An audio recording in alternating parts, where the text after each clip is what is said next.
The National Counterterrorism Center in McLean, Virginia, had been locked down for 72 hours, with Attorney General Pam Bondi presiding over the most critical national security briefing since the September 11th attacks. The secure facility, buried 3 stories underground and shielded from electronic surveillance, hummed with the intensity of federal agents, intelligence analysts, and military personnel who had been working around the clock to uncover what appeared to be the most sophisticated terrorist infiltration of American territory in the nation's history. Wall-mounted displays showed real-time surveillance feeds from 12 major American cities, where Hezbollah operatives had successfully embedded themselves within local communities for over a decade, building what federal investigators described as a terrorist infrastructure, capable of conducting coordinated attacks that could dwarf the devastation of 9/11. The Counterterrorism Center itself represented the most advanced intelligence analysis facility in American history, with over 200 workstations equipped with classified computer systems that connected analysts to intelligence databases maintained by agencies across the globe. Quantum-encrypted communication systems provided real-time coordination with field operatives in cities from New York to Los Angeles, while advanced analytical software processed millions of data points to map terrorist networks that had successfully avoided detection by traditional counterterrorism methods for over 15 years. The Hezbollah network, codenamed Operation Cedar Shadow by federal investigators, had been established through a patient, methodical process that had begun in the early 2000s when the Iranian-backed terrorist organization had recognized that future conflicts with the United States would require capabilities to strike American targets within the continental United States. Unlike al-Qaeda's approach of recruiting individual operatives for specific attacks, Hezbollah had pursued a comprehensive strategy of establishing permanent terrorist infrastructure that could support multiple operations while maintaining the capability to conduct sustained campaigns against American targets. The investigation had begun 18 months earlier, when NSA signals intelligence analysts detected unusual patterns in communications between individuals in American cities and known Hezbollah operatives in Lebanon. The communications were encrypted using sophisticated methods that had initially prevented intelligence agencies from determining their content, but patterns in timing, frequency, and geographic distribution had suggested coordination that exceeded normal diaspora community communications with relatives in the Middle East. The breakthrough had come when FBI counterterrorism specialist Dr. Jennifer Walsh, working with NSA cryptographers, had successfully decrypted portions of the communications that revealed references to awakening the sleeping network and preparing for the day of judgment. The language was coded, but intelligence analysts who specialized in Hezbollah communications had recognized terminology that suggested operational planning rather than religious or political discussions. Dr. Walsh had spent 15 years investigating international terrorism, from al-Qaeda networks to ISIS operations to Iran-sponsored terrorist activities. She had developed expertise in Hezbollah operational methods through analysis of their activities in Lebanon, Syria, and other Middle Eastern countries, where they had conducted both terrorist operations and conventional military campaigns. But the communications she had decrypted suggested that Hezbollah had successfully established operational capabilities within the United States that exceeded anything previously documented. CIA Counterterrorism Center Director Marcus Rodriguez presented the intelligence picture that had emerged from 18 months of investigation. Rodriguez had spent his career analyzing international terrorist organizations, from Cold War-era groups to modern jihadist networks. But the Hezbollah infiltration represented something entirely new in terrorist operations against the United States. The organization had successfully combined traditional terrorist methods with sophisticated intelligence operations and legitimate business activities to create what intelligence analysts described as a state within a state that operated across multiple American cities. What we've uncovered is not traditional terrorist cell activity, Rodriguez began, clicking through slides that showed the network's organizational structure and geographic distribution. This is a comprehensive terrorist infrastructure that has been systematically constructed over 15 years to provide Hezbollah with the capability to conduct coordinated attacks against American targets while maintaining operational security that has allowed them to avoid detection by counterterrorism agencies. The organizational structure revealed the sophistication of Hezbollah's American operations. At the apex was a command council that included senior Hezbollah operatives who had been inserted into the United States using legitimate immigration documents and had established seemingly normal lives while actually serving as terrorist commanders.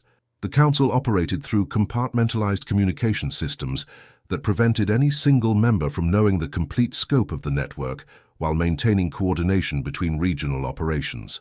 The East Coast operations were commanded by Ali Hassan Mahmoud, a Lebanese national who had immigrated to the United States in 2003 and had established himself as a successful businessman in the Detroit area's large Lebanese-American community. Mahmoud operated a network of import-export businesses that conducted legitimate trade with Middle Eastern countries while simultaneously serving as fronts for terrorist financing, weapons procurement, and operational planning. His businesses had successfully passed multiple federal inspections and had even received recognition from local chambers of commerce for their contributions to regional economic development. Mahmoud's background was particularly concerning because it demonstrated how Hezbollah had successfully exploited American immigration and business systems to establish terrorist operations. He had entered the United States on a legitimate business visa, had obtained permanent residency through marriage to an American citizen, and had built a business empire that generated millions in revenue while serving as cover for terrorist activities. His integration into the local community was so complete that he had served on charity boards and had even been recognized by local political leaders for his community service. The West Coast operations were led by Fatima al-Zahra Nasrallah, a Lebanese-American woman who had been born in the United States but had been recruited by Hezbollah during visits to relatives in Lebanon. Nasrallah had used her American citizenship and professional credentials as a software engineer to establish technology companies that provided Hezbollah with advanced technical capabilities while maintaining the appearance of legitimate business operations. Her companies had successfully obtained contracts with American corporations and had even worked on projects for government agencies that required security clearances. Nasrallah represented a particularly dangerous category of terrorist operative, American citizens who had been recruited by foreign terrorist organizations and had used their legitimate status to advance terrorist objectives. Her recruitment had occurred during a period of personal crisis when she had traveled to Lebanon following the death of her parents, and Hezbollah operatives had exploited her emotional vulnerability to gradually indoctrinate her into their ideology while recruiting her for operational activities. The central operations were commanded by Omar Abdullah Hijazi, a Syrian national who had entered the United States as a refugee fleeing civil war in his homeland. Hijazi had used his refugee status to gain sympathy and support from American religious and humanitarian organizations while actually serving as a senior Hezbollah operative responsible for coordinating between regional networks. His refugee background had provided him with perfect cover for his terrorist activities, while allowing him to exploit American humanitarian impulses for operational advantage. The terrorist activities conducted by the network were diverse and sophisticated, representing capabilities that exceeded those of traditional terrorist cells. Intelligence gathering operations included systematic surveillance of critical infrastructure facilities, government buildings, and military installations across multiple cities. The surveillance was conducted by operatives who had legitimate reasons to be present in target areas, business owners, employees of service companies, and even individuals who had obtained employment with government contractors. The intelligence gathering was particularly sophisticated because it combined human intelligence with advanced technical methods.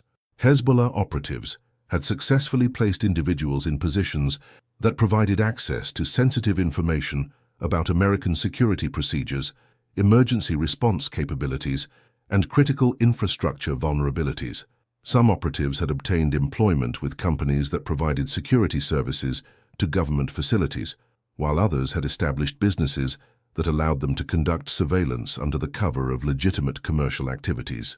Weapons procurement operations had successfully obtained military-grade firearms, explosives, and even specialized equipment that could be used for sophisticated terrorist attacks. The weapons were acquired through a combination of legal purchases by individuals with clean backgrounds, theft from military and law enforcement facilities, and importation through networks that exploited weaknesses in border security and customs enforcement.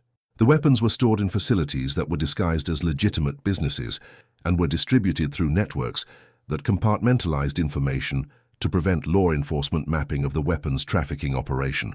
Financing operations processed millions of dollars annually through networks of legitimate businesses that conducted actual commercial activities while simultaneously serving as fronts for terrorist financing. The financing network was so sophisticated that it had successfully cleaned terrorist funds through American financial institutions while avoiding detection by anti-terrorism financing controls that had been specifically designed to prevent this type of activity.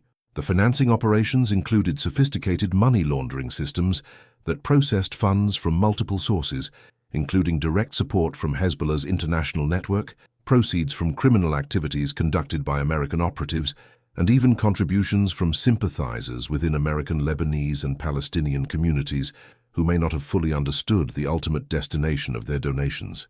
FBI Counterterrorism Division Director Sarah Martinez presented the surveillance intelligence that had revealed the scope of Hezbollah's target reconnaissance activities.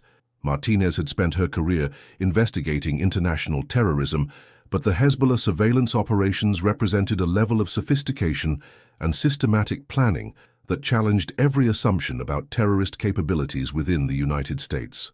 Hezbollah operatives have conducted systematic surveillance of critical infrastructure targets across 12 major American cities, Martinez reported, displaying photographs and diagrams that showed the extent of terrorist reconnaissance activities.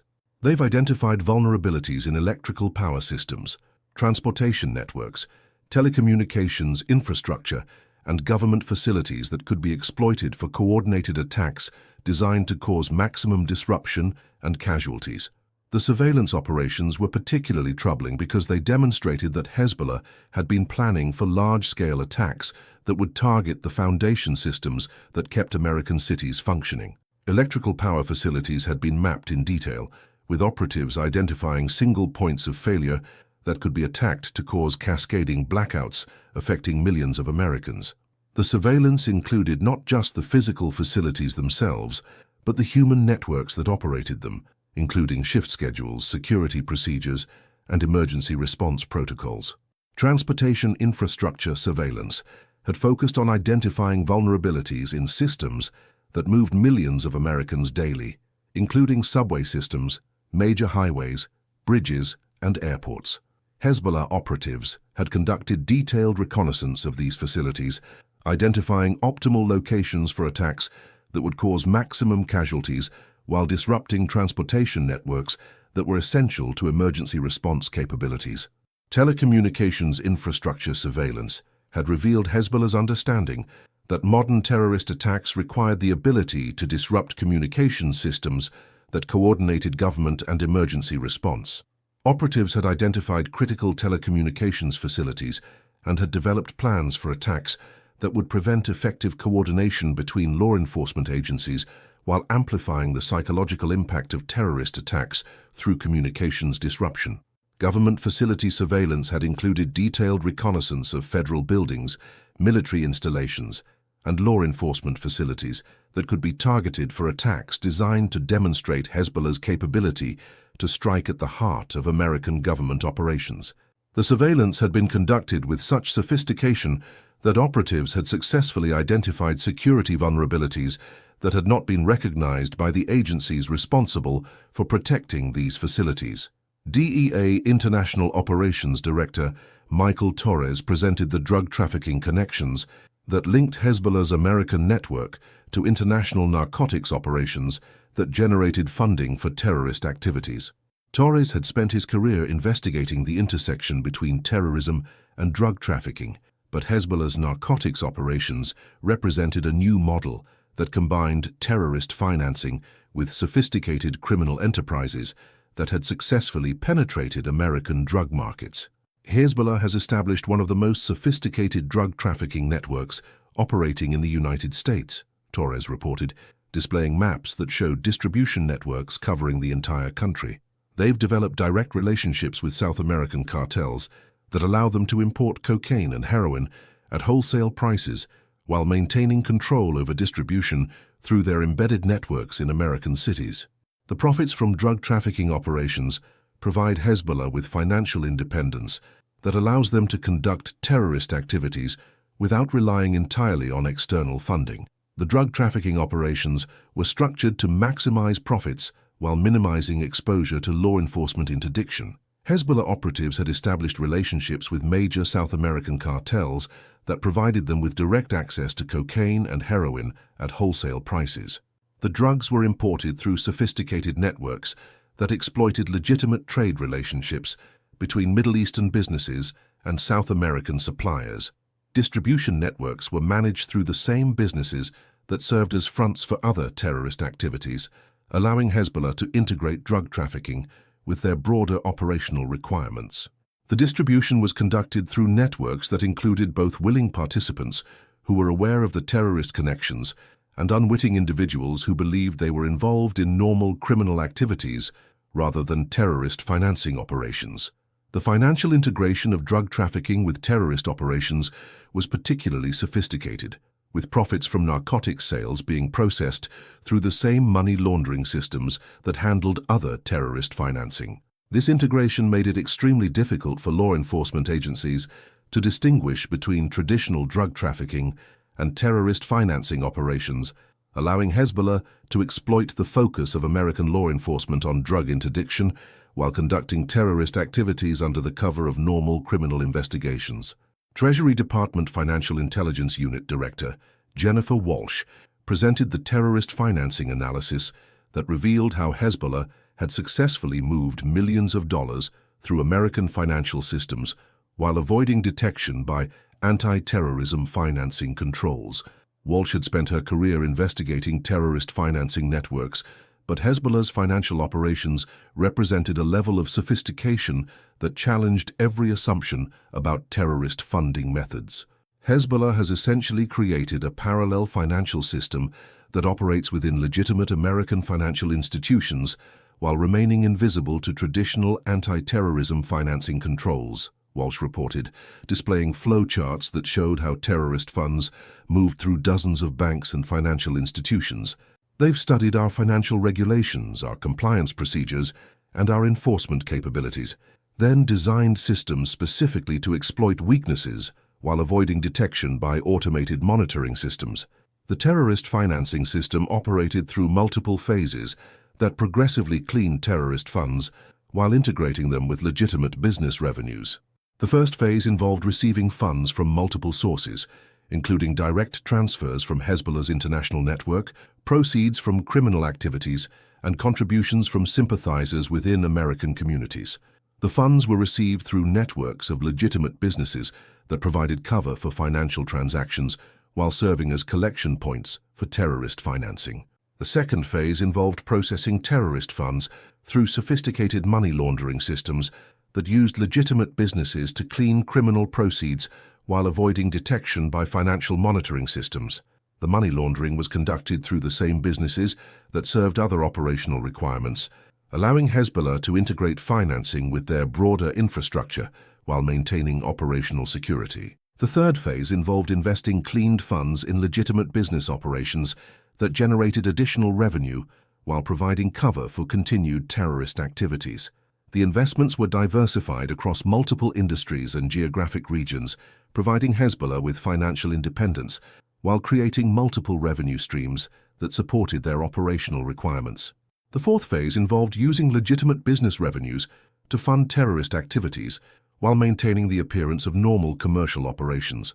The funding was distributed through networks that compartmentalized information to prevent law enforcement mapping of terrorist financing operations while ensuring that operational requirements were met. NSA Signals Intelligence Division Director Patricia Torres presented the communications intelligence that had provided federal authorities with detailed knowledge of Hezbollah's operational planning and coordination methods. Torres had spent her career analyzing terrorist communications, but Hezbollah's communications operations represented security practices that rivaled those of nation-state intelligence services. Hezbollah operatives use sophisticated communications security procedures that have successfully prevented our traditional signals intelligence methods from penetrating their networks. Torres reported, displaying technical analysis of Hezbollah communication systems. They've developed custom encryption systems, use advanced operational security procedures, and have even established their own communications infrastructure that operates independently of commercial telecommunication systems. The communication security was particularly sophisticated because it combined multiple layers of protection that made intelligence gathering extremely difficult. Hezbollah operatives used commercial encryption systems that were enhanced with additional security measures, making their communications nearly impossible to decrypt, even when intercepted. The operatives also used sophisticated operational security procedures that limited the information transmitted through any single communication channel while maintaining coordination between operational elements.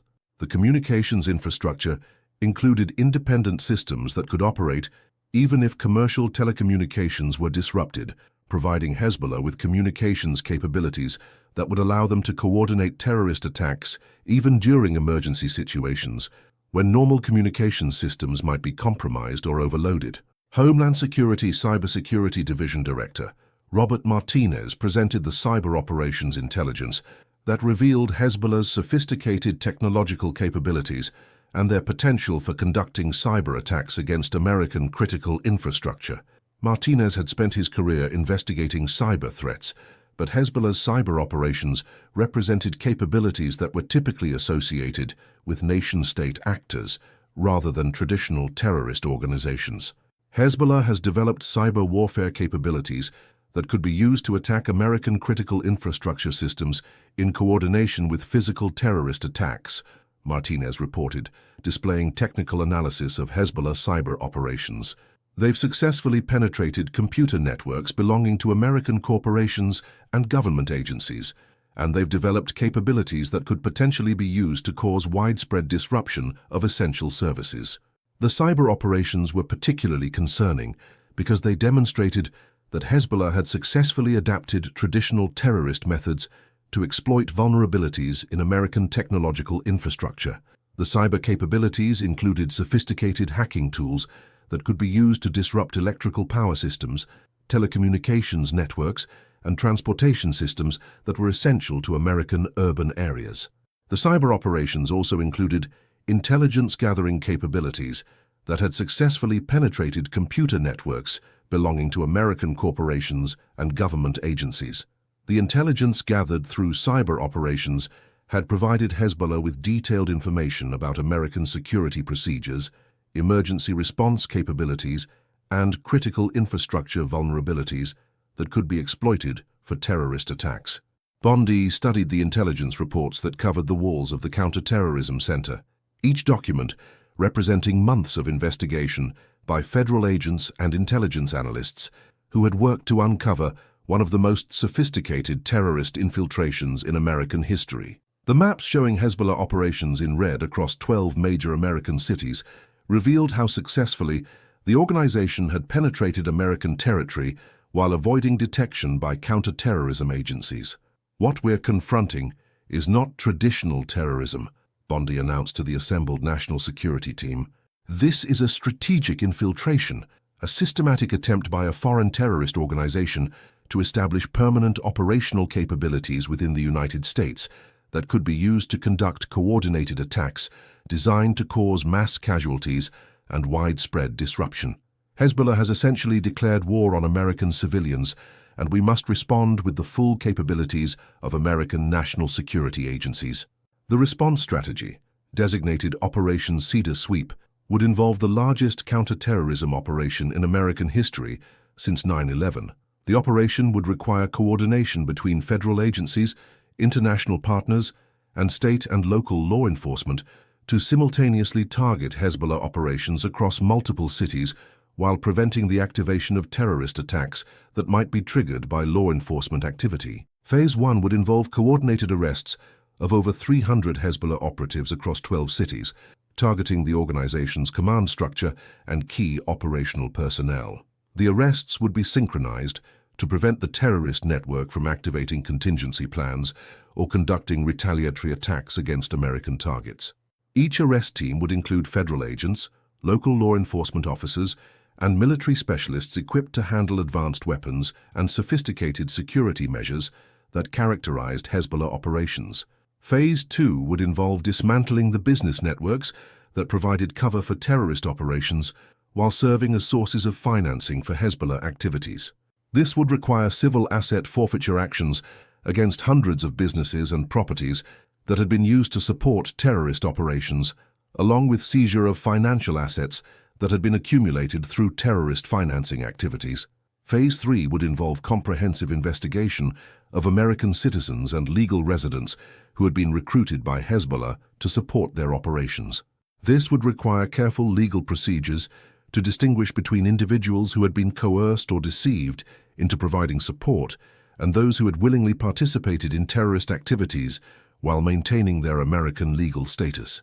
Phase 4 would involve coordination with international partners to target Hezbollah's global network while preventing the organization from replacing American operatives with new personnel. This would require diplomatic initiatives and intelligence cooperation with allies while maintaining operational security that prevented Hezbollah from learning the scope of American counterterrorism capabilities. Hezbollah believes they have successfully established a terrorist infrastructure within the United States that is too sophisticated and too deeply embedded for American counterterrorism agencies to dismantle, Bondi told the assembled national security team. They have calculated that their operational security, their integration with legitimate communities, and their advanced capabilities make them invulnerable to traditional counterterrorism responses. She paused, studying the faces of the agents and analysts who would be executing the most complex counterterrorism operation in American history. They are about to discover that no terrorist organization, regardless of its sophistication or international backing, can successfully threaten American civilians on American soil. Operation Cedar Sweep will demonstrate that American national security agencies have the capability, the determination, and the legal authority to protect American people from terrorist threats, regardless of their source or complexity. The briefing concluded with operational assignments that would mobilize over 2,000 federal agents, intelligence analysts, and military personnel across multiple agencies. The terrorist network that had taken 15 years to construct would be dismantled in a coordinated assault that would eliminate the most sophisticated terrorist threat to American homeland security since the September 11th attacks. As the National Security Team prepared for Operation Cedar Sweep, Bondi remained in the Counterterrorism Center, studying the intelligence displays that showed Hezbollah operations across American cities. Somewhere within those networks, hundreds of terrorists had spent years preparing to murder American civilians in attacks that could exceed the devastation of 9/11. But they had underestimated the vigilance and capabilities of American intelligence agencies and the determination of American law enforcement to protect innocent lives. They were about to learn that Attorney General Pam Bondi's Justice Department would pursue terrorist threats with relentless determination, regardless of their sophistication or international connections. Within 96 hours, Operation Cedar Sweep would begin, and the terrorist network that had operated in American shadows for 15 years would be exposed to the full light of American justice.